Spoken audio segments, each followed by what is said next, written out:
আমার গল্পপ্রিয় বন্ধুরা, কেমন আছো তোমরা? আশা করি ভালো আছো, আমিও ভালো আছি।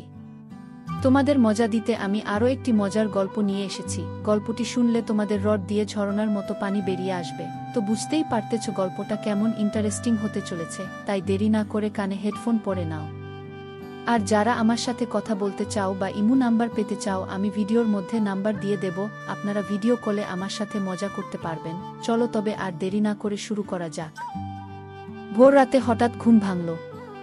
বুঝতে পারলাম ভোর 4টা বাজে। আমার মেয়ে রিয়া বলেছিল তাকে 5টার মধ্যে জিম ক্লাসে যেতে হবে, কিন্তু গভীর ঘুমে ডুবে যাওয়ায় দেরি হয়ে গেল। ভাবলাম রিয়া রাগ করবে, তাই হোল ঘর থেকে ডাকতে চেয়েও সরাসরি তার ঘরের দিকে গেলাম। মনে হলো হয়তো সে নিজেই উঠে পড়েছে। ঘরের কাছে পৌঁছানোর পর দেখলাম দরজাটা খানিকটা খোলা। কেন জানি না, হঠাৎ আমার মনে হলো একটু সাবধান হওয়া উচিত। দরজার সামনে পৌঁছানোর আগে একটু থেমে গেলাম, তারপর ধীরে ধীরে পা বাড়িয়ে দরজার কাছে পৌঁছালাম। বাইরে থেকেই দেখতে চেষ্টা করলাম। দরজার সামান্য ফাঁক দিয়ে ঘরের ভেতরে চোখ রাখতেই এমন একটি দৃশ্য দেখলাম যা আমাকে হতবাক করে দিল। আমার পুরো শরীরে ঠান্ডা হয়ে গেল, আর আমি দরজার পাশেই থমকে দাঁড়িয়ে গেলাম। আমার মেয়ে রিয়া বিছানায় ঘুমিয়েছিল। সে পাশ ফিরে শুয়েছিল, তবে তার শরীর অর্ধেক ঘুরে যাওয়ায় সে কিছুটা অন্যদিকে ছিল। তার পরনে ছিল একটি লাল রঙের টি শার্ট এবং কালো জিন্স। আমি দেখলাম ঘুমের মধ্যে তার টি শার্ট কিছুটা উপরে উঠে গেছে। সে বিছানার এক কোণে শুয়েছিল। তার থেকে সামান্য দূরে, প্রায় 1.5 ফুট দূরে, আমার ছোট ছেলে ঈশান দাঁড়িয়েছিল। ঈশান এতটাই কাছে দাঁড়িয়েছিল যে সে রিয়াকে পুরো দৃষ্টিতে পর্যবেক্ষণ করছিল, কিন্তু সে শুধু তাকিয়েই ছিল না, যেন কিছু করার চেষ্টা করছিল। আমি ভেতরে কি ঘটছে তা দেখে বিস্ময়ে জমে গেলাম। এই মুহূর্তে আমার মনে হলো, হে ঈশ্বর, এখন কি করব? এই ছেলেটি এত সাহস পেয়েছে যে আমার উপস্থিতিতেও রিয়ার ঘরে ঢোকার সাহস দেখাচ্ছে। আমার মনের মধ্যে আতঙ্ক কাজ করছিল। ঈশান, যে আমার 19 বছরের ছেলে, সে কেন রিয়া, যে তার 24 বছরের বড় বোন, তার প্রতি এমন আচরণ করছে? তার সাহস যেন দিনে দিনে বেড়েই চলেছে। এই পরিস্থিতি দেখে আমার মনে ভয় ঢুকে গেল, এমন কিছু যেন না ঘটে যা তাদের দুজনের জীবনকে নষ্ট করে দিতে পারে। আমি কখনোই ভাবিনি যে ঈশান এমন কিছু করতে পারে, তবে এখন সে বড় হচ্ছে, আর তার আচরণ আমাকে চিন্তিত করে তুলছিল। আমি আগে কখনো ঈশানের এমন আচরণের দিকে তেমন মনোযোগ দিইনি, তবে সময়ের সঙ্গে সঙ্গে লক্ষ্য করলাম সে যেন রিয়ার প্রতি একটু বেশি মনোযোগী হয়ে উঠেছে। রিয়া ছিল তার থেকে 5 বছরের বড়। তার নিজের একটা ভিন্ন জীবন ছিল, কলেজ, বন্ধুবান্ধবের আলাদা এক জগৎ। তার সেই জগৎ ঈশানের থেকে একেবারেই আলাদা। তারা একসঙ্গে বেশিরভাগ সময় বাড়িতে থাকত, কিংবা আমাদের পুরো পরিবার একসঙ্গে কোথাও গেলে যেমনটা সাধারণ ভাইবোনেরা করে, তারাও একসঙ্গে মজা করত, একে অপরকে ঠাট্টা করত কিংবা ছোট ছোট দুষ্টুমি করত। রিয়া সবসময় তার সঙ্গে খুব স্বাভাবিক ও নির্ভীক আচরণ করত। সম্ভবত রিয়ার এই নির্ভীক আচরণই ঈশানের মনে তার প্রতি এক অদ্ভুত আকর্ষণ তৈরি করেছিল। ধীরে ধীরে ঈশান রিয়ার আরও কাছাকাছি যাওয়ার চেষ্টা করতে শুরু করল, তবে রিয়া ছিল তার নিজের জগতে মগ্ন। তার এই ব্যস্ততার কারণে সে কখনো বুঝতেই পারেনি যে ঈশান তাকে একটু অন্যভাবে দেখছে। ঈশান প্রায় রিয়ার দিকে তাকিয়ে থাকত, বিশেষ করে যখন সে মনোযোগ দিয়ে কিছু করত বা নিচু হয়ে কোনো কাজ করত। ঈশানের দৃষ্টি এমন ছিল যেন সে সেই মুহূর্তগুলো গভীরভাবে উপভোগ করছে। মজার ছলে মাঝে মাঝে সে রিয়ার কাছে আসার চেষ্টা করত এবং আলাপের ছলে একটু বেশি ঘনিষ্ঠ হয়ে পড়ত। তবে কিছু সময়ে ঈশানের আচরণ সীমার বাইরে চলে যেত। সে এমন কিছু করত যা রিয়াকে অস্বস্তিতে ফেলে দিত। প্রথমে বিষয়টি রিয়ার নজরে আসেনি, কিন্তু ধীরে ধীরে তার আচরণে কিছু অস্বাভাবিকতা ধরা পড়ে। রিয়া বিষয়টি বুঝতে পারার পর এ নিয়ে ভাবতে শুরু করে এবং তার পরবর্তী পদক্ষেপ নিয়ে সিদ্ধান্ত নেয়। প্রত্যেকবার এমন কিছু ঘটলে আমি নিজেকে খুব অপরাধী মনে করতাম। আমার নিজের সন্তান, আমার ছেলেই আমার মেয়ের প্রতি এমন আচরণ করছে, এটা খুবই লজ্জাজনক ছিল। আমার পক্ষে এটা সহ্য করা কঠিন হয়ে পড়েছিল। তবে ঈশানকে পুরোপুরি দোষারোপ করার আগেও আমার মনে দয়া জন্মাত। এই আধুনিক যুগে যেখানে টিভি, সিনেমা, ইন্টারনেট এবং মোবাইল ফোনের অতিরিক্ত প্রভাব রয়েছে, সেখানে এই ধরনের আচরণ না হওয়াটা কিভাবে সম্ভব? আমাদের সন্তানদের মনে এগুলোর প্রভাব পড়বে, এটাই স্বাভাবিক। তবে যা সবচেয়ে কষ্টদায়ক ছিল তা হলো আমি এই ঘটনা দেখেও কিছুই করতে পারছিলাম না। নিজের সন্তানদের জন্য আমার অসহায়ত্ব আমাকে ভেতরে ভেতরে ধ্বংস করে দিচ্ছিল। আমি কখনো কল্পনাও করিনি যে ঈশান এমন কিছু করতে পারে। আমার স্বামী রাজেশ দিনরাত পরিশ্রম করেন আমাদের সন্তানদের একটি সুন্দর এবং সুখী জীবন দেওয়ার জন্য। যদি তিনি কখনো জানতে পারেন যে এই আধুনিক সময়ের প্রভাব ঈশানের মনকে এমনভাবে দূষিত করেছে, তাহলে তিনি নিশ্চয়ই প্রচণ্ড কষ্ট পাবেন। তবে তার কাছে এই বিষয় বলা আমার পক্ষে সম্ভব ছিল না। যদি তিনি এই ঘটনা জানতে পারেন, তাহলে তিনি ঈশানের মনস্তত্ত্ব বোঝার চেষ্টা না করে হয়তো রাগের বশে শাস্তি দেবেন বা তাকে বাড়ি থেকে বের করে দেবেন। এমনটি আমি কখনোই চাইনি। আমি ভেবেছিলাম রিয়াকে সামান্য ইঙ্গিত দিয়ে বিষয়টি জানানো উচিত, যাতে সে সতর্ক থাকতে পারে এবং ঈশানের সঙ্গে একটু সাবধানতার সঙ্গে আচরণ করতে পারে। তবে এর আরেকটি বিপদও ছিল। রিয়ার মনে যদি ঈশানের প্রতি ঘৃণা জন্মায়, তাহলে তাদের সম্পর্ক চিরতরে নষ্ট হয়ে যাবে। এমনকি যদি রিয়া রাগের মাথায় ঈশানকে কিছু বলে ফেলে, তাহলে ঈশানও রেগে গিয়ে কোনো ভুল সিদ্ধান্ত নিতে পারে, যা তাদের ভবিষ্যতের জন্য ভয়াবহ হতে পারে। আমি কোনোভাবেই তাদের ভাই বোনের পবিত্র সম্পর্কের মধ্যে ফাটল ধরাতে চাইনি। তাই রিয়াকে কিছু বলার পরিবর্তে আমি নিজের মতো করে পরিস্থিতি সামলানোর সিদ্ধান্ত নিলাম। আমি ঠিক করলাম ঈশানকে ঠিক পথে আনার জন্য সময়মতো তাকে বোঝানোর চেষ্টা করব। এখন থেকে যখনই আমি লক্ষ্য করতাম যে ঈশান চুপি চুপি রিয়ার দিকে তাকিয়ে আছে, আমি কোনো না কোনো অজুহাতে তাকে সেই জায়গা থেকে সরিয়ে দিতাম। এতে করে তার আচরণ অনেকটাই নিয়ন্ত্রণে আসত। তবে আজকের ঘটনা আমাকে আরও সচেতন করে তুলল। আমি বুঝলাম বিষয়টি নিয়ে আমাকে আরও সতর্ক হতে হবে এবং উপযুক্ত সময়ে সঠিক সিদ্ধান্ত নিতে হবে। ঈশানের সাহস দেখে আমি বুঝতে পারলাম যে আর দেরি করা ঠিক হবে না।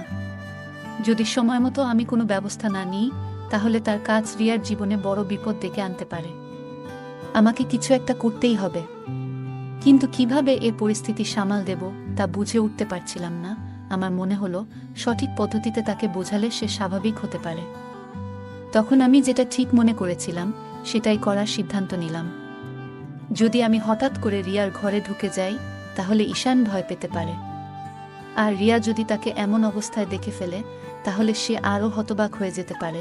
তাই আমি এমন কিছু করার সিদ্ধান্ত নিলাম যাতে ঈশান বুঝতে পারে যে আমি জেগে গেছি এবং তার ঘর ছেড়ে চলে যাওয়ার সময় এসেছে। এই ভাবনা থেকে আমি রান্নাঘরে গিয়ে ইচ্ছা করে একটি স্টিলের থালা ফেলে দিলাম। এতে বেশ বড়সড় শব্দ হলো। আমার প্রত্যাশামতো কিছুক্ষণের মধ্যেই আমি দেখলাম ঈশানের ছায়া পাশের পথ দিয়ে চলে যাচ্ছে। তার চলে যাওয়া দেখে আমি স্বস্তি পেলাম। এরপর আমি রিয়াকে ডাকার জন্য তার ঘরের দিকে এগোলাম। ঘরে ঢুকে দেখি রিয়া তখনও গভীর ঘুমে। এত বড় আওয়াজ হওয়ার পরেও সে উঠে বসেনি। এটা দেখে আমি অবাক হলাম। মনে হলো সে এতটাই গভীর ঘুমে থাকে যে ঈশান সহজেই তাকে দেখতে বা স্পর্শ করার সুযোগ পেতে পারে। শেষমেশ আমি তার কাছে গিয়ে তাকে সরাসরি জাগানোর সিদ্ধান্ত নিলাম। আমি রিয়াকে ডেকে জাগালাম। সে ঘুম থেকে উঠে আমার দিকে রাগের দৃষ্টিতে তাকালো এবং দেরি হওয়ার জন্য আমাকে দোষ দিল। এরপর সে দ্রুত বাথরুমে ঢুকে গেল। আমি আবার আমার কাজে মন দিলাম। কিছুক্ষণ পরে দেখলাম ঈশান আবার রিয়ার ঘরের দিকে যাচ্ছে। আমি ভাবলাম হয়তো রিয়া তখনও প্রস্তুতি নিচ্ছে। তাই আমি ঈশানকে থামানোর জন্য ইচ্ছা করে একটু শব্দ করলাম। শব্দ শুনে ঈশান বুঝতে পারল যে আমি তার দিকে আসছি। সে আমার দিকে তাকালো, কিন্তু লজ্জায় তার চোখ নিচের দিকে ঝুঁকে গেল। এরপর সে দ্রুত তার ঘরে চলে গেল। আমি অপেক্ষা করতে লাগলাম রিয়ার বাইরে আসার। কিছুক্ষণ পর রিয়া পুরোপুরি প্রস্তুত হয়ে বাইরে এলো এবং আমাকে বিদায় জানিয়ে চলে গেল। তখন আমি ঈশানকে ডেকে হলের দিকে নিয়ে আসতে চাইলাম, কিন্তু সে কোনো সাড়া দিল না। তখন আমি তার ঘরের দিকে গেলাম এবং দেখলাম সে ঘরে নেই। এরপর শুনতে পেলাম সে বাথরুমে আছে। আমি দরজার কাছে গিয়ে তার আওয়াজ শুনলাম, কিন্তু তাকে বিরক্ত না করে আবার হলে ফিরে এলাম। কিছুক্ষণ পর ঈশান বাইরে এলো এবং বলল, মা, তুমি আমাকে ডেকেছিলে? আমি তাকে বললাম, হ্যাঁ, এখানে বসো, তোমার সঙ্গে কিছু কথা বলার আছে। আমার কণ্ঠের সুর শুনে ঈশান বুঝতে পারল আমি গুরুতর কিছু বলতে যাচ্ছি।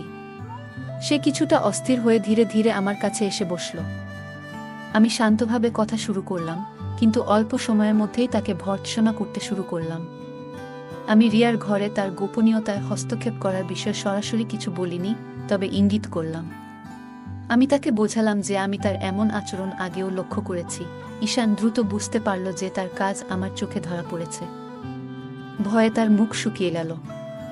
আমি আরও কড়া সুরে বললাম, যদি সে আবার এমন কিছু করে, আমি তার বাবাকে সব বলে দেব।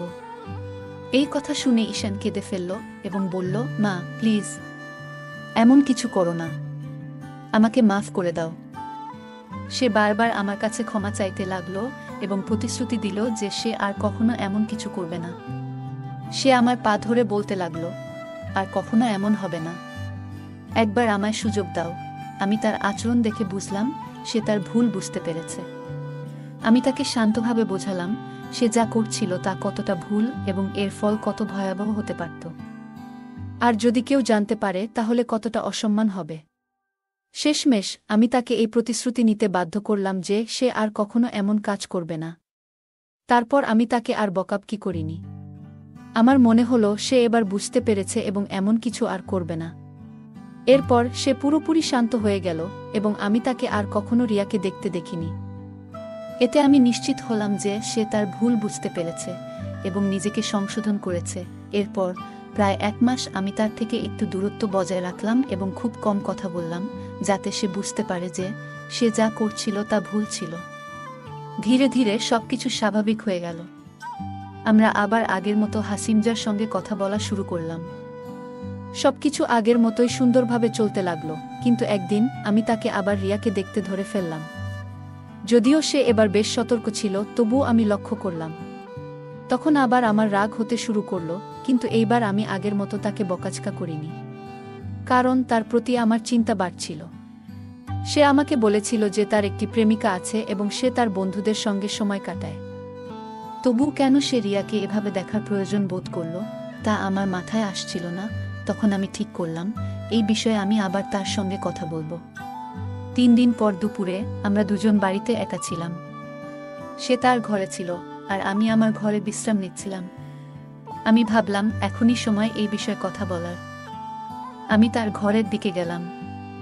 দরজা বন্ধ ছিল। আমি দরজা খোলার চেষ্টা করলাম, কিন্তু সেটি ভেতর থেকে লক করা ছিল। আমি দরজায় নক করলাম এবং তাকে ডাকলাম।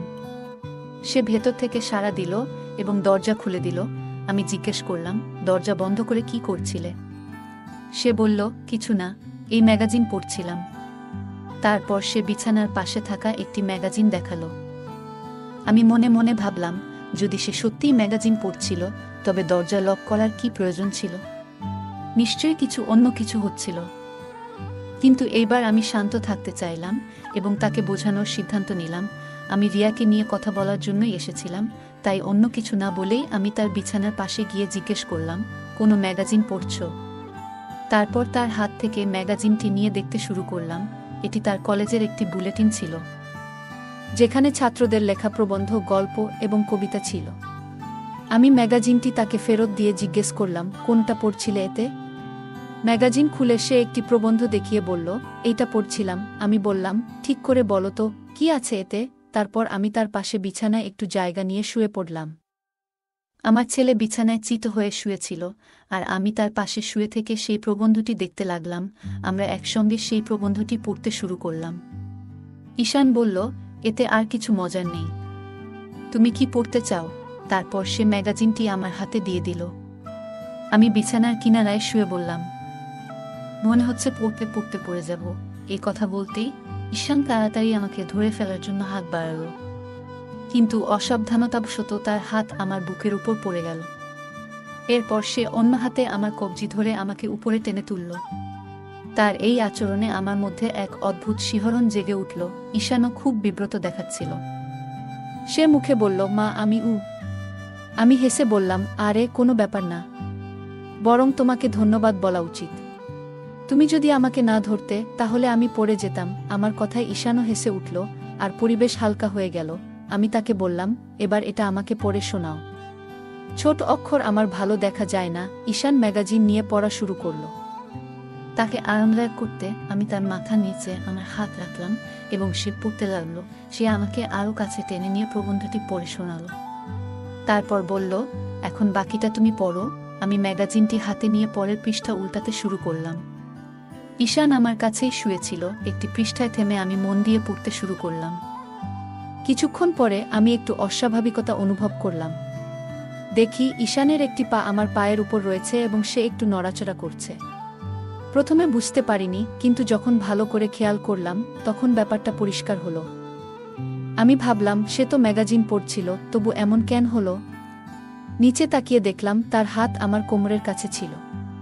তখন মনে পড়ল, যখন সে আমাকে পড়ে যাওয়া থেকে ধরেছিল, তখন তার আঙুল আমার কোমরের কাছে আটকে গিয়েছিল। এটা মনে করে আমি কিছুটা অস্বস্তি বোধ করলাম। আমি আস্তে করে ঈশানের মুখের দিকে তাকালাম। তার চেহারা সম্পূর্ণ শান্ত। আমি ভাবছিলাম, সে কি ভাবছে? নিজেকে শান্ত রাখলাম এবং আবার ম্যাগাজিন পড়তে শুরু করলাম। মনে মনে প্রার্থনা করছিলাম, যেন ঈশান এই পরিস্থিতি নিয়ে কিছু না বোঝে। কি করব ভেবে পাচ্ছিলাম না। প্রথমে মনে হলো সাথে সাথে উঠে গিয়ে তাকে দূরে সরিয়ে দিই, কিন্তু কেন যেন মনে হলো আমি তেমন শক্তি সঞ্চয় করতে পারছি না। যেন কোনো অদৃশ্য শক্তি আমাকে সেখানেই আটকে রেখেছে। আমি চুপচাপ শুয়ে রইলাম, বাইরে থেকে ম্যাগাজিন পড়ার ভান করছিলাম। সময় যেন থমকে গিয়েছিল। কয়েক মিনিট কেটেছে, কিন্তু মনে হচ্ছিল যেন কয়েক ঘন্টা পার হয়েছে। অবশেষে আমি সিদ্ধান্ত নিলাম যে আমাকে কিছু করতে হবে। আমি বললাম, ঈশান, মনে হচ্ছে আমার শরীরে টান ধরেছে। তারপর আস্তে আস্তে নিজেকে সরিয়ে নিলাম এবং তার থেকে একটু দূরে সরে গেলাম। পাশের বালিশ সরিয়ে আমি বসে পড়লাম। ঈশান একটু বিস্মিত হয়ে আমার দিকে তাকালো, কিন্তু কিছু বলল না। আমি তখন পরিস্থিতি হালকা করার জন্য তাকে অন্য কোনো বিষয়ে কথা বলতে লাগালাম। আমি ঈশানের দিকে একবার তাকালাম এবং দেখলাম সে কিছুটা অস্বস্তি অনুভব করছে। পরিবেশ সহজ করার জন্য বললাম, ঈশান, আমার গলা শুকিয়ে গেছে। তুমি কি আমার জন্য এক গ্লাস জল এনে দেবে? ঈশান বিছানা থেকে উঠে জল আনতে চলে গেল। সে রুম থেকে বেরোতেই আমি কিছুটা স্বস্তি অনুভব করলাম এবং মনে হলো তাকেও নিজের আবেগ সামলানোর সুযোগ দেওয়া হলো। যখন সে জল নিয়ে ফিরে এলো, আমি তার দিকে তাকালাম এবং দেখলাম সে এখন অনেকটা স্বাভাবিক হয়েছে। আমি তার কাছ থেকে জল নিয়ে এক নিঃশ্বাসে পান করলাম। এতে আমি কিছুটা আরাম পেলাম। ঈশান গ্লাসটি নিয়ে একপাশে রেখে আবার বিছানায় এসে আমার পাশে বসল। আমরা হালকা ফুলকা বিষয় নিয়ে কথা বলতে শুরু করলাম। এরপর আমি রিয়াকে নিয়ে তার সঙ্গে কথা বললাম। আমি জানতে চাইলাম কেন সে আবার রিয়াকে দেখছে। ঈশান প্রথমে অস্বীকার করল, কিন্তু আমি তাকে উদাহরণ দিয়ে বোঝালাম কিভাবে আমি তাকে রিয়াকে দেখে ফেলেছিলাম। সে তোমার বড় বোন হয়, তুমি কিভাবে এমন কাজ করতে পারো? অবশেষে ঈশান স্বীকার করল যে আমার ভুল বোঝাবুঝি হয়েছে এবং সে কিছু ভুল করেনি। আমি হেসে তাকে হালকা সতর্ক করলাম যেন ভবিষ্যতে এমন কিছু না করে। সে হেসে প্রতিশ্রুতি দিল এবং আমরা অন্য বিষয়ে কথা বলতে শুরু করলাম। কিছুক্ষণ পরে আমি বললাম, এবার আমার যাওয়া উচিত। তারপর আমি তার রুম থেকে বেরিয়ে এসে নিজের রুমে চলে গেলাম। নিজের ঘরে ফিরে এসে আমি বিছানায় বসে সেই ঘটনাগুলি নিয়ে ভাবতে লাগলাম। পুরো বিষয়টি নিয়ে আমি কিছুতেই স্পষ্ট ধারণা পাচ্ছিলাম না। তারপর আমি আয়নার সামনে দাঁড়িয়ে নিজেকে দেখতে লাগলাম এবং ভাবলাম, এই ঘটনার পেছনে কি আমার কোনো দায় আছে? উত্তরটা মনে এলো, হ্যাঁ, সম্ভবত ঈশানের আচরণ আমার প্রতি তার আকর্ষণকে নির্দেশ করছে। এই চিন্তা আমাকে একটা নতুন দিশা দেখালো। আমি বুঝতে পারলাম ঈশানের মনোযোগ আমার মেয়ে রিয়ার দিক থেকে সরাতে হবে। কিভাবে এটা সম্ভব তা নিয়ে ভাবতে ভাবতে আমার মনে এক অদ্ভুত উত্তেজনা জাগল। তখন নিজেকে শান্ত করার চেষ্টা করলাম এবং কখন ঘুমিয়ে পড়লাম টেরই পেলাম না। পরের দিন থেকে আমি নতুন উদ্যমে নিজের যত্ন নিতে শুরু করলাম। প্রথমেই নিজের সৌন্দর্য এবং স্বাস্থ্যকে গুরুত্ব দিলাম। আমি একটা কঠোর ডায়েট শুরু করলাম, যেখানে ভাজাপোড়া এবং মশলাদার খাবার একেবারেই কমিয়ে দিলাম। বাড়িতেই ট্রেডমিল, সাইক্লিং এবং যোগব্যায়াম করতে লাগলাম। 1 মাসের মধ্যেই আমার এই প্রচেষ্টার ফলাফল দেখতে পেলাম। আমি আগের তুলনায় অনেকটা স্লিম হয়ে গেলাম। নিজেকে আয়নায় দেখে মনে হচ্ছিল আমি অনেকটা আত্মবিশ্বাস ফিরে পেয়েছি। এবার আমি আগের মতো ঢিলেঢালা পোশাক পরা বন্ধ করলাম এবং ফিটিংয়ের পোশাক পরা শুরু করলাম। অনেক দিন পর আমি আবার আমার প্রিয় বেনারসি শাড়ি পরতে শুরু করলাম। এই পরিবর্তন আমাকে প্রচণ্ড আনন্দ দিয়েছিল। 2 সন্তানের মা হওয়ার পর সংসারের দায়িত্বে আমি নিজের দিকে খেয়াল রাখা ভুলেই গিয়েছিলাম, কিন্তু এখন আমি নিজের জন্য সময় বের করতে শুরু করলাম। হালকা মেকআপ এবং লিপস্টিক লাগানোও শুরু করলাম। আমাদের বাড়ির কাছেই একটা পার্লার ছিল, যেখানে মাঝে মাঝে যেতে শুরু করলাম। আমার এক বান্ধবী একটি বিউটি পার্লার চালায়। অনেক দিন ধরে সে আমাকে সেখানে যাওয়ার জন্য বলছিল, কিন্তু আমি সবসময় এড়িয়ে যেতাম। তবে এবার আমি তার কথায় সাড়া দিলাম এবং তার পার্লারে গিয়ে ফেসিয়াল ও ব্লিচিং করাতে শুরু করলাম। এরপর চুল ছোট করে কাটিয়ে রং করালাম এবং একটি নতুন হেয়ারস্টাইল তৈরি করলাম।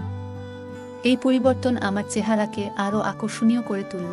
মাত্র 1 মাসের মধ্যেই আমার পুরো চেহারা এবং ব্যক্তিত্ব বদলে গেল। আমার এই পরিবর্তন সকলের নজরে পড়ল। সবাই আমাকে বলল যে আমি আগের চেয়ে অনেক সুন্দর এবং আধুনিক দেখাচ্ছি। আমার এই নতুন রূপ বিশেষ করে আশেপাশের পুরুষদের এবং যুবকদের দৃষ্টি আকর্ষণ করতে শুরু করল। যখনই আমি বাইরে যেতাম, লোকেরা আমাকে দেখে প্রশংসা করত, আর এতে আমার ভীষণ আনন্দ হতো। বাজারে গেলে অনেকের দৃষ্টি আমার দিকে থাকত এবং আমি এটি উপভোগ করতাম। আমার এই পরিবর্তনের সবচেয়ে বড় প্রভাব পড়ল আমার ছেলে ঈশানের উপর। প্রথমে সে বলতো, মা, তুমি এখন কত আলাদা দেখাচ্ছ, কিন্তু তারপর আমি লক্ষ্য করলাম সে আমাকে সেই একই দৃষ্টিতে দেখতে শুরু করেছে যেভাবে সে রিয়াকে দেখত। বাড়িতে আমি যখনই থাকতাম তার চোখ সবসময় আমার উপরই থাকত। আমি বুঝতে পারলাম রিয়ার প্রতি তার মনোযোগ সরানোর জন্য আমাকে কিছু করতে হবে। আমি ধীরে ধীরে তার সাথে বেশি সময় কাটাতে শুরু করলাম এবং তার কাজে সাহায্য করতাম। তার দৃষ্টি আকর্ষণ করতে আমি আরও যত্ন নিতে শুরু করলাম। প্রথমে আমার নিজেরই কিছুটা অস্বস্তি লাগছিল, কিন্তু পরে মনে হলো এই সমস্যার সমাধান করতে আমাকে সাহসী হতে হবে। আমি ঈশানের মন থেকে রিয়াকে সরিয়ে নিজের জন্য জায়গা করার সিদ্ধান্ত নিলাম। এই পরিবর্তন আমার নিজের মধ্যেও আত্মবিশ্বাস বাড়িয়ে তুলল। যখনই বুঝতাম ঈশান আমাকে দেখছে, তখন নিজেও মজা পেতাম। এমনকি আমি যখন কিছু করতাম, তখন ঘরের দরজা খানিকটা খোলা রাখতাম যাতে সে আমাকে দেখতে পায়। সকালে যদি ঈশান বাড়িতে থাকত, তখন সে সাধারণত দরজার কাছাকাছি থাকত। আমি যখন স্নান সেরে বের হতাম, তখন আমি ইচ্ছে করেই একটু বেশি সময় নিতাম যাতে সে আমাকে দেখতে পায়। যখন আমরা একসাথে টিভি দেখতাম বা গল্প করতাম, তখন আমি তাকে কাছে ডেকে নিতাম এবং তার সঙ্গে মজা করতাম। আমি তার কলেজের সহপাঠীদের এবং সিনেমার নায়িকাদের সম্পর্কে গল্প করার জন্য কথার প্রসঙ্গ তুলতাম। ধীরে ধীরে সে আমার সঙ্গে আরও খোলামেলা হতে শুরু করল এবং আমিও তার সঙ্গে কথা বলতে ভালো লাগতে শুরু করল। ঈশান এখন আমাকে সেই দৃষ্টিতে দেখতে শুরু করল যেভাবে সে অন্যদের দেখত। যখন সে তার ঘরে থাকত, তখন আমি মাঝে মাঝে দরজার বাইরে দাঁড়িয়ে তার ভেতরের কথা শুনতাম। একদিন দুপুরে আমি বাইরে থেকে ফিরে এলে দরজা খুলল ঈশান। রিয়া তখন ডান্স ক্লাসে গিয়েছিল এবং বাড়িতে শুধু আমরা দুজন ছিলাম। আমি বাইরে থেকে ক্লান্ত হয়ে এসে সোফায় গিয়ে শুয়ে পড়লাম। যদিও আমার চোখ বন্ধ ছিল, আমি তাকে পাশের সোফায় বসে টিভি দেখতে দেখছিলাম। আমি যখন স্নানের প্রস্তুতি নিতে উঠে দাঁড়ালাম, তখন সে শান্তভাবে আমার দিকে তাকিয়ে রইল। আমি ধীরে ধীরে তাকে দেখলাম এবং তারপর নিজের দিকে মনোযোগ দিলাম। এভাবে আমাদের প্রতিদিনের ছোট মুহূর্তগুলো ধীরে ধীরে আরও গভীর হয়ে উঠল। আজ আমি বিশেষভাবে কিছু পরিকল্পনা করেছিলাম। নিজের ঘরে গিয়ে দরজাটা হালকা খুলে রাখলাম, যেন বাইরে থেকে কেউ ইচ্ছে করলে দেখতে পারে। আমি খুব ক্লান্ত ছিলাম, তাই শাওয়ার নেওয়ার সিদ্ধান্ত নিলাম। ধীরে ধীরে আমি প্রস্তুতি নিচ্ছিলাম এবং শাওয়ার সেরে নিজেকে সতেজ অনুভব করলাম। শাওয়ার শেষে যখন বের হলাম, তখন বুঝতে পারলাম কেউ না কেউ নিশ্চয়ই আশেপাশে রয়েছে। নিজের ঘরে ফিরে এসে আমি আয়নার সামনে দাঁড়ালাম। আমার পরিবর্তন নিজেই লক্ষ্য করলাম এবং ভাবলাম এই পরিবর্তন শুধু নিজের জন্য নয়, অন্যদের জন্য অনুপ্রেরণাদায়ক হতে পারে। কিছুক্ষণ পর ঈশান এসে বলল, মা, তুমি অনেক সুন্দর লাগছো। আমি তার কথা শুনে হেসে বললাম, তুমি কি কখনো ভেবেছিলে আমি এমন পরিবর্তন আনতে পারবো? ঈশান মাথা নাড়ল এবং বলল, না মা, কিন্তু তুমি সত্যিই অসাধারণ লাগছো। তার কথা শুনে আমার মন ভরে উঠল। আমি তাকে কাছে ডেকে বললাম, জীবনে পরিবর্তন আনা খুব গুরুত্বপূর্ণ, আর এই পরিবর্তন শুধু নিজের জন্য নয়, অন্যদের জন্যও হতে পারে। আমি চেয়েছি তুমি নিজেকে ভালোবাসতে শেখো এবং নিজের যত্ন নেওয়া কতটা প্রয়োজন তা বুঝতে পারো। এরপর আমাদের সম্পর্ক আরও গভীর হল। আমরা একে অপরের সঙ্গে খোলামেলা কথা বলতে শুরু করলাম এবং জীবনের ছোট ছোট মুহূর্তগুলো উপভোগ করতে শিখলাম। আমাদের এই যাত্রা আমাদের আরও কাছাকাছি নিয়ে এলো এবং আমরা একে অপরের মর্ম বুঝতে পারলাম। বন্ধুরা, কেমন লাগল আজকের এই গল্প? কমেন্ট করে জানাবেন। গল্পটি ভালো লাগলে লাইক এবং শেয়ার করুন। আরও নতুন নতুন গল্প পেতে আমাদের চ্যানেলটি সাবস্ক্রাইব করুন এবং বেল আইকনটি অন করতে ভুলবেন না। ধন্যবাদ।